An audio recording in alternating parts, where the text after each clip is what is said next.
Welcome back, NAO Show, Week 9 review. All the boys from the hood are in the house. We got Marky Mark, we got Mike, and we got Sounds the terrible. A-Bomb. My boy, what's up? How you doing? Hey, good. Doing well, guys. Doing well. Really happy to be on. How's that IR treating you? Well, hey, it's just like art imitates life. Niners are doing the same thing, and all my good players. I had 4 starting running backs out in 1 week, which was really fun to manage, but lost a few games in a row now, and it is what it is, Sounds like fantasy football. Mark, run it. All right, man, let's get right to the scores here. Let's start out with the underdogs at 123 over the Carsonists at 76. Almost. Not Go much ahead. to say here because Well, yet there's again, my plenty. team just underperformed. Plenty to say. They had good days from Devontae Adams at 26.8. Corey Davis doing his best. Devontae Parker this year at 22.8. And Travis Fulgham at 16.8. So their receivers carried the day for him. Sean, what went wrong on your end? 76 points. Not a great day. Well, Stephon Diggs was the only one that came and thought he would play this week. And Ebron actually got to the red zone. So that's exciting. That's an upside. That's the only thing that was good for my week. The only thing that I could say about my week is that my whole team just kind of boycotted touchdowns this week. So Yeah, you had one total touchdown on your roster from non-quarterback. And the thing I saw about yours the most was every guy you had were just about every guy you had were in the bad weather games. You had like the minute, the Green up in Green Bay, Minnesota, Green Bay, the Cleveland. I don't know. Seems like there's another one in there. There was a bunch of bad weather games, and you seem to be in all of them. well, the thing about the Minnesota game is that Dalvin Cook ran it for. Yeah. There's nobody stopping About that 50 dude. Why throw points. it? I'll jump in on that one because I got all 50 of them in both of my fantasy leagues. So Oh, nice. I digress. No, it had to be fun to be a Cook owner last week for sure. Besides that other guy, he sucks. Well, not a good day for our buddy Sean. And He only does well when he's playing me. He had 150 points that week. I don't even know how. I'm still trying to figure it out. I see these 76 point weeks, and I'm like, dang, I could have won that one, against him that week. But he put up 150 against me. So yeah, Sounds like you're complaining. Oh no, I'd never do such a thing. because you're an old buddy. He's got to treat you right. So. Well, I didn't do much better. The next score here was the Skippy Dogs 116, the Bob O'Reilly 75. So on a day that Skippy was beatable, I couldn't do a thing. So I'm sure everybody knows I got 3 injuries during the game: Galladay, Kittle, and Deontay Johnson. Kittle only got 4 points, a little over 4 points. Deontay, he was out and in, and only got me like 1.1 points. And then Galladay with a goose egg. So that was a tough day for me. I had 2 total TDs on my squad and still scored less than Sean did. I had 75 points to 76, rounded, of course. So, Remind me, Marky Mark, what did you trade for Devontae Johnson? Deontay Johnson? Yeah. Yeah. What did I get in that trade? I think it was Kiss My Ass. No, it was yeah, gave up a first round pick, and he helped me beat Goofy, but he certainly didn't help me beat Skippy Dogs. And Skippy with his 4th in a row, man, he's making a move up. And yeah, his studs didn't do much except Kelsey had 20.9. He got some good surprise ones from Justin Jackson with 15.7, and he gambled on putting Jared Cook in there in the flex, and he got 13.6. So he did enough to get enough and put up a decent point total. He would have been competitive with just about anybody. So yeah, that was a tough loss for me, especially with the injuries and moving forward. So Next, we had our buddy Aaron had a tough week against two at times. So two at time 176, and defenses win championships at 105. Before I kick it over to you, Aaron, I'll just say that doggone Ian, man, he had Cook at 47.6 and Metcalf at 34.1. Together, that makes 81.7, and he could have beaten three teams with just those two guys this week. Yeah, I noticed that one too. Yeah. I mean, that's just everything falling And the into, Dolphins at 23 points too. Yeah, just falling into his lap, man. I mean, yeah, you're right. I mean, but just those two was better than me, better than Sean.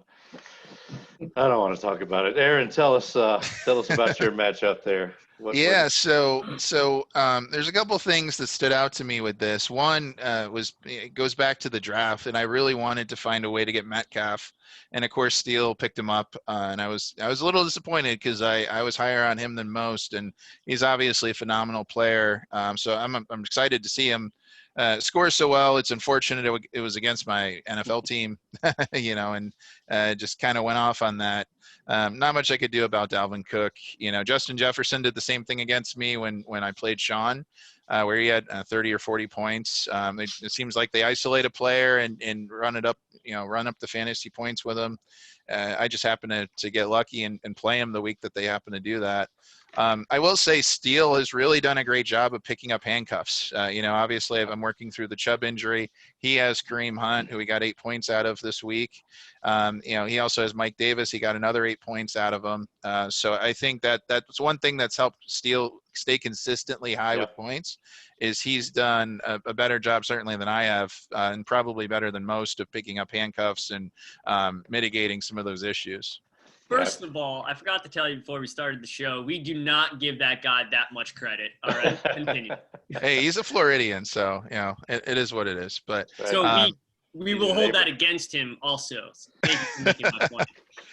But my team, obviously my running backs are pretty down for the count right now. I actually started somebody off of my taxi squad who started on the practice squad this year for the Niners, and JaMychal Hasty. He actually got almost 10 points. I'm really actually excited for him and the next few years. I think he's a cheap addition with very talented player.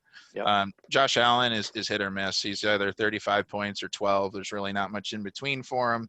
I'm pretty excited about some of my receivers that had some good games. I had to start some people I normally wouldn't, but Brandon Ayuk came up with almost 20 points. And another Niner guy. I'm trying not to start too many of those, but really excited that he's gelling with the offense, even though there's so much craziness going on with the quarterback situation. And 104 would have won a few games, but to get blown out by 70 after scoring triple digits is pretty rough. Yeah, I had that down as a note that you were better than 5 other teams in the league, but you just happened to go up against someone who had the high score this week.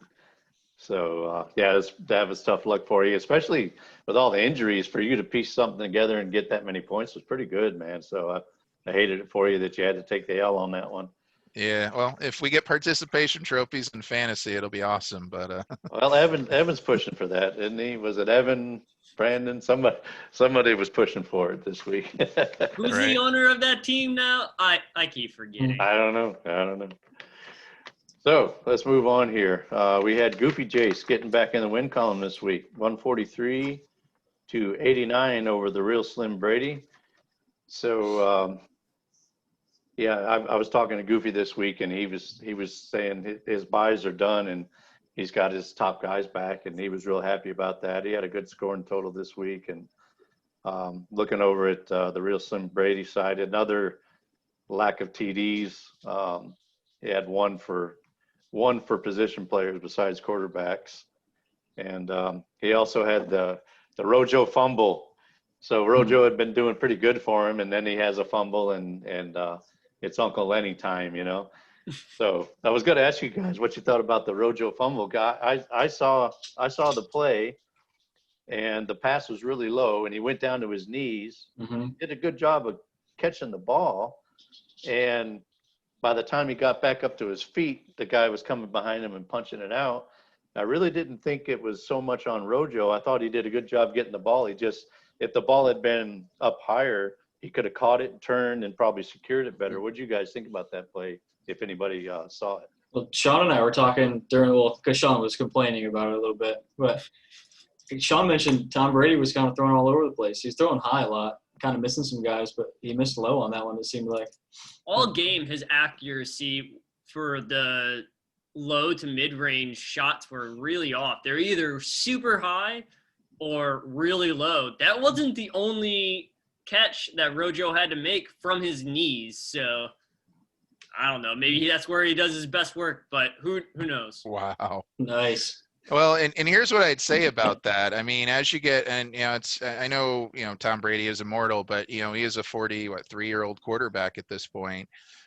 They were playing up in New York. It was a lot colder than what he's used to in Tampa. The Bucs have never played well in cold weather, and I was kind of wondering how that game would go, just kind of knowing how the Bucs normally play cold weather games. So who knows?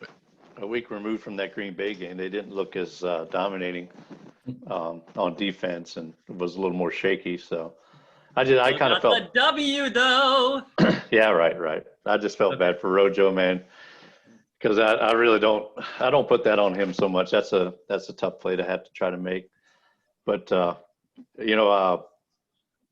the Fournette owner too, so he's probably going to have to start both of them if he wants to get any points, So, well, let's give the last score here. Our buddy Mike with Frank's Beauties back in the win column, 94-65 over the Silly Biscuits. So, before I turn it over to you, Mike, I just had a couple notes here for Josh. I think everybody was expecting a Jonathan Taylor breakout going up against Detroit, and we kind of find out later that he's dealing with maybe an ankle injury or something there. He's got Amari Cooper in there, and that's just a bad situation. He had to put CD on the bench. The 1 week he didn't play McCole Hardman, he went off for 19.1 on his bench. So just another rough outing for him. For Mike, my note was it was kind of Mahomes and meh. That's why I drafted him. So Mahomes kind of carried the day there for you, but what else can you say about your matchup there? It was kind of funny. I was kind of worried about it a little bit. Hill had really great matchups almost down the entire board. Yeah. And that was one of those trap games where, sure he's 1-5, but those matchups were pretty good. But like I said, that's why I drafted Mahomes so high. I went after him pretty quick, and if he needs to score 5 touchdowns for me to win, then that's cool with me. But yeah, it was another tough one for me. But at least I'm trending up in points. I'm out of the 70s, so I'm cool with it. Yeah, I'm sure it's good to get back into the win column there. But that brings us to the Mr. Miyagi ass waxing of the week, which goes to Jay Hill with the Silly Biscuits. So we all know that poor Josh has been here a lot, and I was going to be pretty easy on him. Didn't want to be too hard on him, but I listened to his recent podcast, and he dished on our Cowboys, Mike, for about 10 minutes straight. Wow. So part of me wants to be really hard on him, but I think I'll take the moral high ground, and I won't point out the fact that after 8 weeks he's got a 50% win rate on the Miyagi Award. I won't do that. I'm better than that. I got more class than that. And I'm not going to sit here and go ha ha because he's got his 4th Miyagi. I just won't do that. I won't. I'll take the moral high ground, like I say. So. But he's almost the Tom Brady of the Miyagi. Well, we might have to consider changing the name to the Hill Award, but we'll see how it goes. Wow.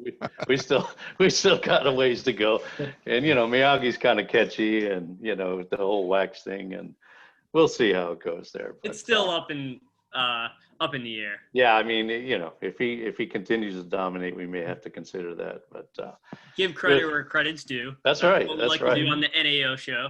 That's right. So, thanks for dishing on my Cowboys, Josh. So, Mike, why don't you run down the standings for us?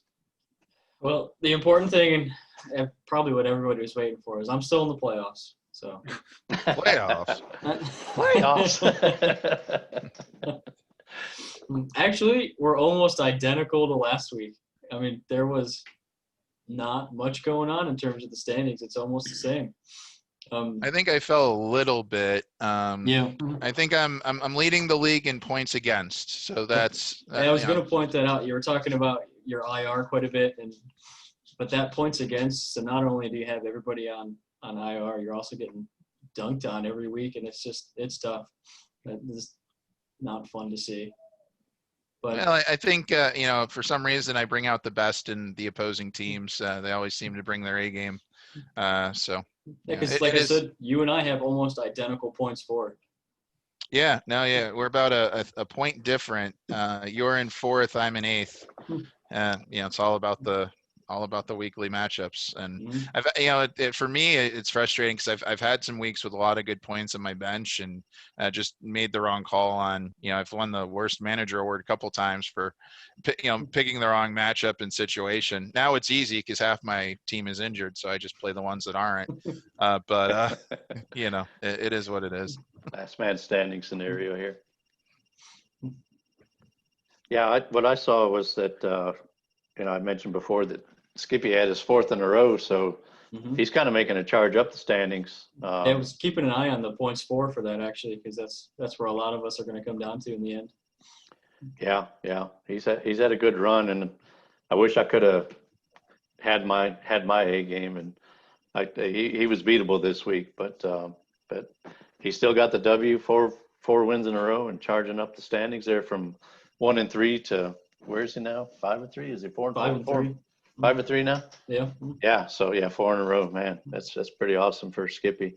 And I feel like I need to mention it because if I don't, Evan's probably going to have a wine and cheese party. But the underdogs, number 3 in points scored. Over So 1,000, yeah. they've had some rough luck, some close losses, and they're third in scoring now, which Brandon pointed out on the chat this week too. So that's pretty interesting. We'll see if they can keep that up and maybe make a move up there and get into playoff position. Yeah, that's real nice to have all those points, but look where they're at. They're 3-5. Yeah. That's what matters. Well, I mean, I've been on their bandwagon since the beginning of the year, so you got to start picking them to win again, man. Yeah. Well, that's what I did wrong last week. I didn't pick them to win. There you go. Can we call it now? You picking them to win this week? Before Yeah, we even get to the matchups. I have them winning the rest of the season. You know? There you go. All, so Hey now. Yeah. No, actually, I'm sure we'll get into it, but Underdogs and I have a pretty interesting game because we're both at the same record. We both have high points, and if we can get our win-loss record to match our point total, we can move up quickly in the standings. So this game is actually going to be pretty crucial. Either one of us, the loser probably is going to have a hard time moving forward in the standings. I'm very curious to see how this weekend goes. Yeah, good point. That's going to be a good matchup. Well, if Sean, we had to pick a winner of the bottom 4 right now for the number 1 pick, because as everybody should know, Evan, just so you know, you got to win the bottom 4 league to get the number 1 pick, just so you know. Who do we have winning the number 1 pick right now as it stands? You've asked that question before. I know. I'll tell you again, it's kind of early, man. We got to see what's what at the end of the season, man. Well, I mean, it's tough because, you look at the top 4, 5-3 is in the playoffs right now. There's 2 teams 5-3 in the playoffs. There's 3 and 5, so 2 game different all the way back to 8th place. In such a wide variety of points, I really feel like there's going to be some shuffling before the end of the year. So, I mean, there's 2 teams that, obviously Hill's team is just between underperforming players and injuries, he's just had a tough year. So that may be continued, but knowing which 4 will end up at the bottom, it's too early to tell, I think. Yeah. Well, Sean, I think you had I have a couple questions for our guest. So, first of all, what the heck is wrong with Josh Allen? Can he throw it to Stephon Diggs like maybe 7 more times, please? Well, it's interesting because it's like a tale of two teams. They came out firing on all cylinders, and I don't know if opposing teams are just, they picked up on something in the game film and they've made some adjustments, but it just hasn't looked the same in several weeks. Honestly, ever since that whole situation with the shuffling around because of COVID and what happened with I think it was the Titans that actually they were supposed to play initially. I don't know if that threw off their game planning or scheme, but ever since then, it's been like a completely different team. And, they're going to be in the playoff hunt. They're in a division that they can certainly win. The Patriots are down. Say again, the Patriots are down. But, I'm curious to see how they play out the rest of the year. They have a lot of good talent. I feel like they really underutilized their running backs, mostly because I start one of them. But, I think they need to get that back involved. I think they're going to have a strong end of the year, but they've really got to figure out what isn't working right now and work to fix it. That's a good point, trying to figure out how to fix it. With that in mind, what do you think you're going to do with these picks? Are you going to go out and buy somebody that might maybe push you up? Like you said, there's going to be a lot of shuffling, what have you. I mean, you have 3 first-round picks, I think, right? Yeah, I have 3 first-round picks. I have my pick. I have Hill's pick, and I think I have your pick actually, Mark. Okay. So hoping you lose this week. No, I'm just kidding. But so it was kind of a strategy thing. Obviously, I got 2 of the picks in the CEH trade. I'm sure we'll talk about that, but I really wanted to feel it out. Initially, I really liked my roster. I liked the depth, and I thought, hey, I could probably make a run at the playoffs with what I have. And the goal was to kind of pick up something in the offseason and the draft and kind of build for the future. Who knows if the right offer comes through for the right player. I'm trying not to sell short, realizing this is kind of a long game. I'm okay with doing a long game strategy in a dynasty league. So if the right offer comes through, I'll do it, but I'm not going to sell short just because I need somebody right this second.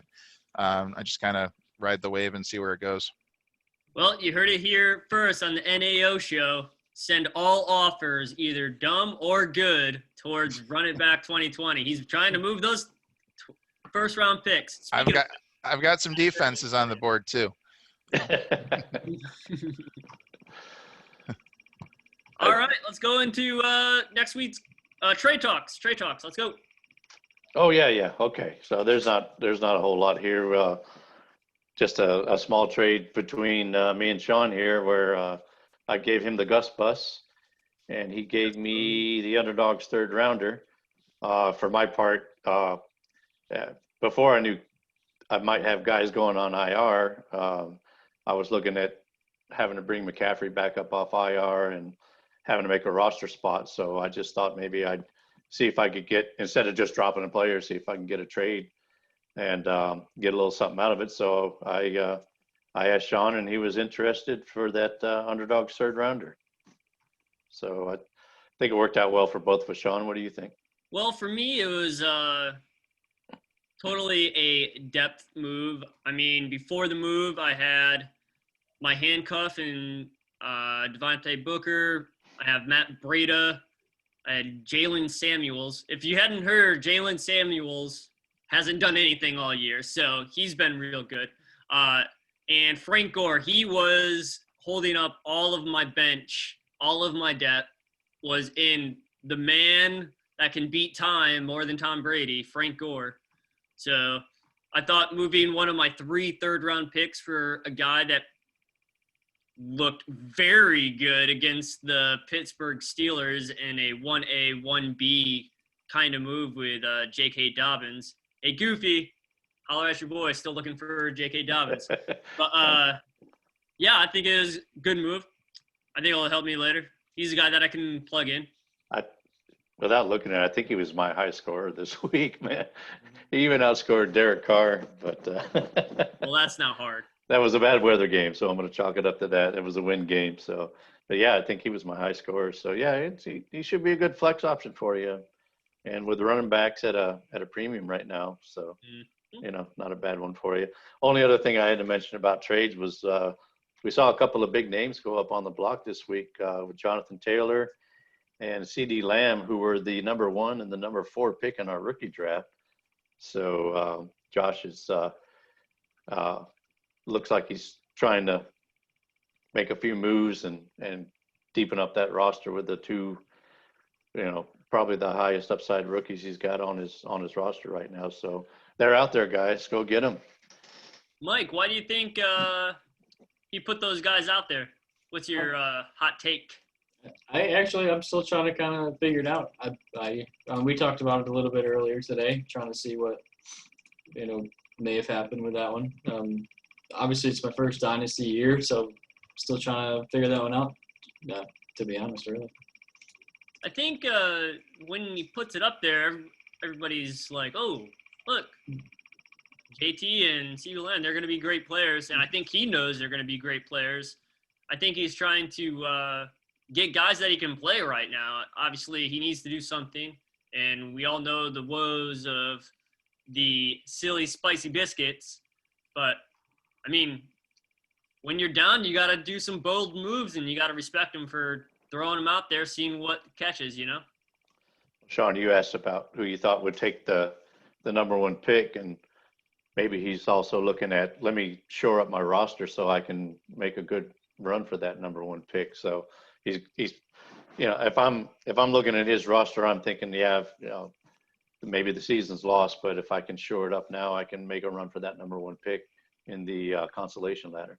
Well, I mean, here's the challenge with that. He traded that away, and I don't know who he traded it to initially, but I ended up with it as part of one of the trades. So I think he does have some other number 1 picks, but I'm not sure who the original owner was. But yeah, his number 1 pick is actually moved out of there. So I think, honestly, I mean, CD and Taylor obviously both have great upside. And I think, honestly, they probably underperformed a little bit, compared to expectations this year for a variety of reasons. Certainly the receiver situation in Dallas, obviously when Dak went down, it was a completely different ballgame. But looking forward, are they going to keep CD, Amari, and Gallup, or do they move on from somebody, to try to get on some defense? But there's a lot of question marks there as to what that'll look like going forward. And then, of course, in Indy, you have Mack and Hines that, has had some good games this year, and some games where none of them had really good games. So unfortunately, I think there's a lot of question marks, really talented players that in the right scheme and getting the right carries or touches, they could have phenomenal fantasy seasons. But right now there's a lot of question marks. So maybe it makes sense to get some picks or get other players that you can play now. Yeah, that's a good point. That'll be interesting. I'll keep looking. Every time I hear that little bleep, I'm trying to see if he's traded one of those guys. So I've been keeping an eye on it. Let's see how many matchups we can get to here. I'm starting off here with one I think is going to be a real good one between Tua Time, our buddy Ian, Sean's best friend over there, and Skippy Dogs.